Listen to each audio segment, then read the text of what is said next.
Okay, me, the official unofficial Dune shill, is back. Everybody involved just really brought the book to life. We are reacting to Dune Part 2, Trailer 3.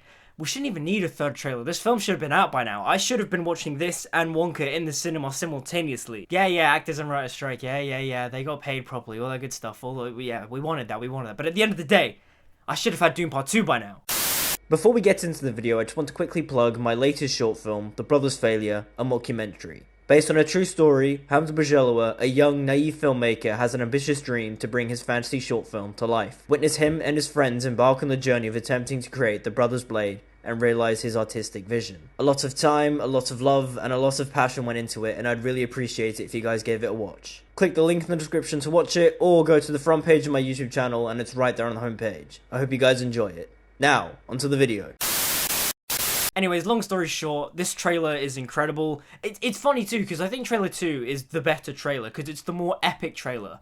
But the thing that I really like about this trailer is how it has it's very big, but it's also very serene, it's very tranquil. It feels kind of like Dune, which I kind of love. Quiet epic is like a nice term I'd call it, or like a serene epic. Like, this trailer shows a lot of really cool big scale, but I'm not gonna lie, it doesn't have moments like the second trailer did. I am Paul Atreides, Duke of Arrakis!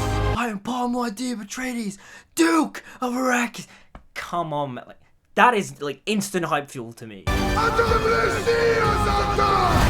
But there's a lot of nice things in this trailer. We see more of Paul and Chani and their relationship and how Denis is tackling it. It's very quiet, but it's also very, you know, sweet and slow and romantic, which I think could be very good for the film. Especially considering the fact that Denis Villeneuve is talking about the fact that he is nearing the end of writing the Dune Messiah script. So if we get Dune 3, Dune Messiah, obviously in the books it's Dune 2, whatever. You know what I mean. If we get Dune Messiah, this foundational relationship of Paul and Chani is very important. Anyways, enough rambling, let's get into the trailer. First off, atomics! Atomics! I'm here. It's been a while since you've had one of those nightmares. See, that right there, that kind of like sweet, tender, intimate relationship, that's what I want to see. Because, I won't lie, reading the Dune book, Paul and Chani's relationship is very surface level. It's not really explored upon, and it's nice that Denis Villeneuve is really focusing on expanding that relationship, really allowing Timothée Chalamet and Zendaya to expand the chemistry of these characters and really show that on the screen. Because in the book, it pretty much boils down to Paul dreams of Chani, Paul goes to Arrakis, he meets Chani, and then they have an instant attraction to each other, and then there's like a 2-year time skip, and all of a sudden, they are together, and then they... I won't lie, a lot of the time, Paul and Chani's relationship in the book feels like they're just spouting of platitudes to each other, like, oh, my Sihaya, I have loved you, blah, blah, blah, blah, blah. And obviously, platitudes work, but it's gotta be a little bit more.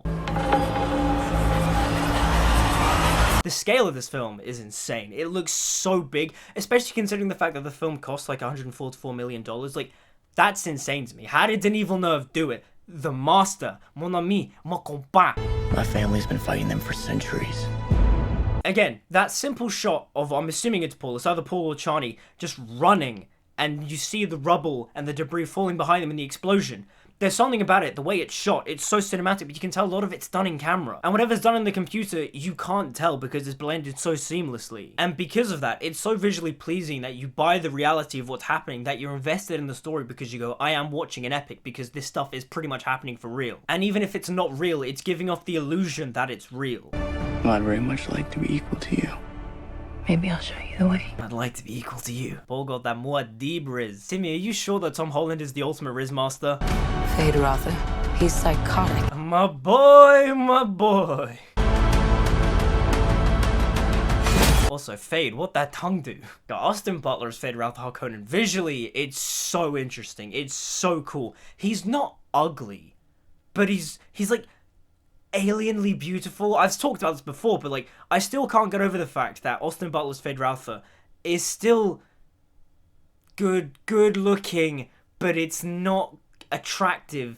It's like alien. I can't even really describe it. It's like so creepy, but he also looks handsome, but he's not. He's bald and has no eyebrows and just... I can't explain it. Also, I am looking forward to seeing the gladiatorial arena scene, but I won't lie. Didn't the trailer pretty much just spoil the whole scene? Like, I know you want to sell the movie on that scene, but you kind of just showed the whole scene throughout the trailers. You pieced all the footage together. you can pretty much make out what is going to happen in that fight. Unless Fade is fighting multiple people in the arena, in that case I take everything back. Also, again, in this trailer, Fade Ralph Harkonnen does not speak. So, is Austin Butler going to be doing the Elvis Presley voice? Because he's lost it now. When you look at the trailers for the Bike Riders, he doesn't have the Elvis voice. But in Masters of the Air, he has the Elvis voice. So, is he going to have it in Dune Part 2? I want to know. Mama, this Baron wants me to take out Mod D, but I don't like him. He's a big phony and he's a big troublemaker. Also, am I about to do another Elvis Presley Fade Ralph Harkonnen mashup?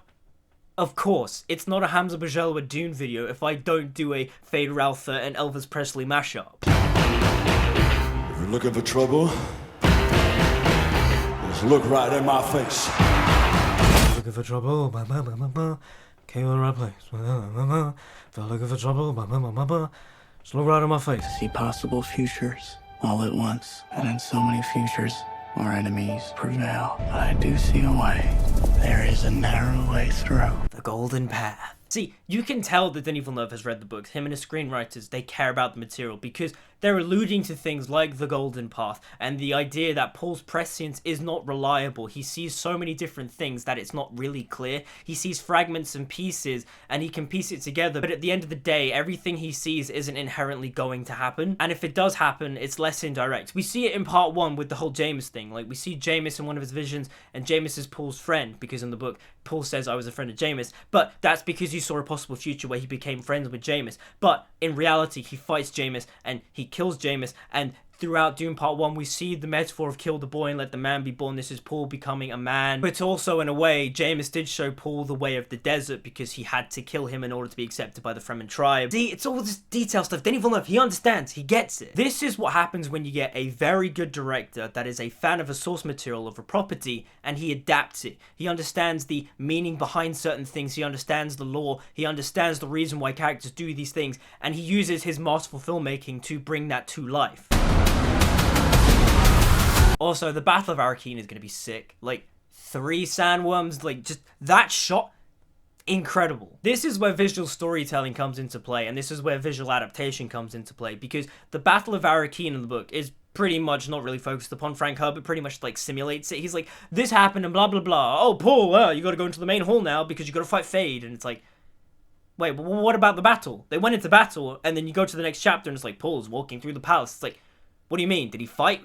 What happened? So Denis and his team delivering visual spectacle is what we want to see, and it's gonna be awesome. Like, how can you not love the idea of people riding giant massive sandworms and the enemy getting swallowed by giant massive sandworms? And again, Greg Fraser, the GOAT, the scale of this is just insane. Honestly, I love the look of these films. I love the choice of lens. I love the color palette for this one in particular. I think the color palette for this one is better than Dune Part 1. I think the reason why is because in Part 1, a lot of the blacks aren't as crushed, and it's mainly the fact that there's not a lot of contrast in Part 1 compared to Part 2. Where in Part 2, there is a clear distinction between the blacks and the whites, and there's a very nice, like, gradation between the two, or sometimes there's like a harshness, which like adds nice contrast to the image. I want you to know, I will love you as long as I breathe. I want you to know, I will love you as long as I breathe. Do you know why Greg Fraser is one of the masters of cinematography? It's because he knows how to light things to fit the tone, to fit the mood. Like, this lighting is both romantic but also ominous, because when you look at the context of the scene, like in the books, if you know the books,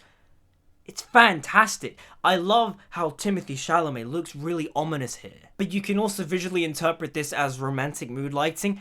It's so good. Like, he looks ominous because of where his character is at in the story. But also, it's so well lit. Greg Fraser, you absolute legend. Denis Villeneuve, you absolute master. Consider what you're about to do, Paul Atreides. Silence! Oh boy, silence! I really hope Reverend Mother Gaius Helena Hayam does the growl that she does in the David Lynch film. You know, that as she falls back. It's hilarious. You mustn't speak! I remember your Gom Jabbar. Now you'll remember mine. I can kill with a word. Try looking into that place where you dare not look. You'll find me there, staring back at you. I can't wait to see how Timothée Chalamet delivers those lines. Like, it's gonna be so good. Hold on, wait, let me see if I can try and imitate Timmy trying to do those lines. I remember your Gom Jabbar. Now you'll remember mine. I can kill with a word. Try looking into that place where you dare not look. You'll find me there, staring back at you. Alright, pin those, and on March 1st, come back and tell me I did not do that exactly how we did it. You are not prepared for what is to come. Right, 2 things. Tell me that is not going to be the last shot of Dune Messiah. If you know what happens in Dune Messiah, then you know why I'm saying that. But also, that voice, that's Aaliyah, right? Like, it has to be. Where's Aaliyah? Where's my little psychotic demon toddler? My brother's coming for you, Baron.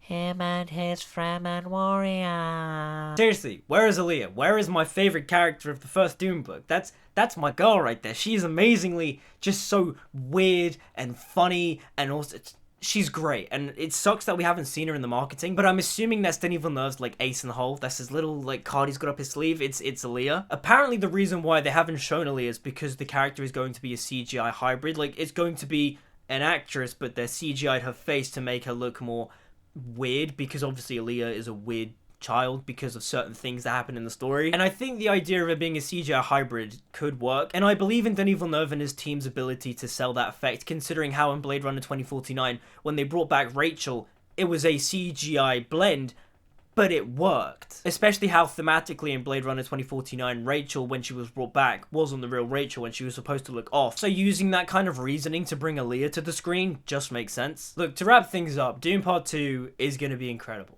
I know it is, I can feel it in my bones.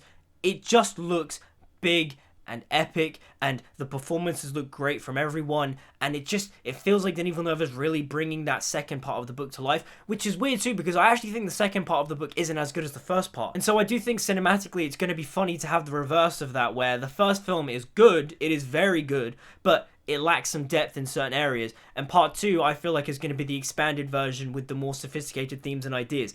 That's just insane to me. But those are just my thoughts on the third trailer for Dune Part 2. It looks amazing, it looks big, it looks grand, it looks epic. I can't wait to see this brought to life. It's funny too though, because I feel like the trailers have shown a lot, but they've also shown like nothing either. It's so weird, like I don't know how all of this fits together narratively, and just that's what I think is going to be really exciting. Because as someone who's read the book, I recognize all these scenes, but how does it fit together in the film? That's what I want to know. That's what I'm really curious about. But those are just my thoughts on the trailer. What are yours? Let me know in the comments down below. Like, subscribe, follow me on social media, all that good stuff. And until we meet again, I'll see you guys next time. Long live the fighters!